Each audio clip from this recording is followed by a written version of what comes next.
Iran Israel যুদ্ধের প্রথম দিকে ক্ষেপণাস্ত্র হামলায় ইরানের সাবেক প্রেসিডেন্ট মাহমুদ আহমাদানিজাদ নিহত হয়েছেন এমন খবর ছড়িয়েছিল। Former Iranian President Ahmadinejad has been killed in an airstrike, and that's according to Iranian media reports. কিন্তু ইরানের সর্বোচ্চ ধর্মীয় নেতা আয়াতুল্লাহ আলী খামেনির নিহতের খবরে চাপা পড়েছিল আহমাদানিজাদের ঘটনাটি। পরে অবশ্য খবর ছড়িয়েছিল তাকে ঘিরে খোদ ইসরায়েল আমেরিকায় ভিন্ন এক পরিকল্পনার ছক কষেছিল। তবে সেসব খবর আর গুঞ্জনকে মিথ্যে প্রমাণ করে প্রথমবার জনসম্মুখে এলেন তিনি।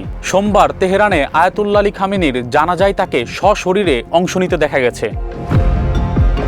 যুক্তরাজ্য ভিত্তিক সংবাদ মাধ্যম দ্য টেলিগ্রাফের এক খবরে বলা হয়েছে, সোমবার তেহরানের রাজপথে সাধারণ জ্যাকেট পরিহিত এবং থুতনিতে মাস্ক নামানো অবস্থায় সবার সামনে এসেছিলেন আহমাদানিজাদ। অংশ নিয়েছেন খামেনির জানাজায়।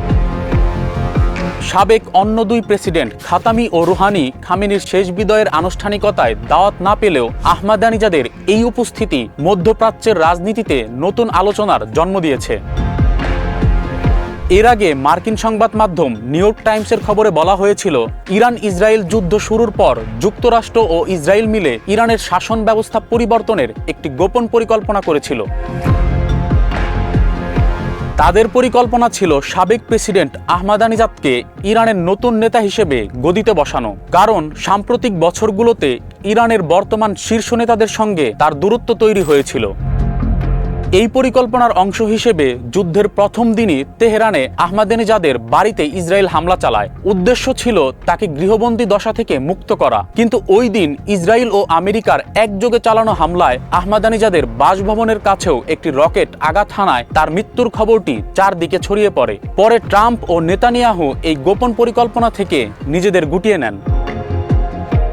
এই ঘটনার পর দীর্ঘ কয়েক মাস তিনি জনসম্মুখে ছিলেন না এবং তার ব্যাপারে কোনো বিবৃতিও প্রকাশিত হয়নি।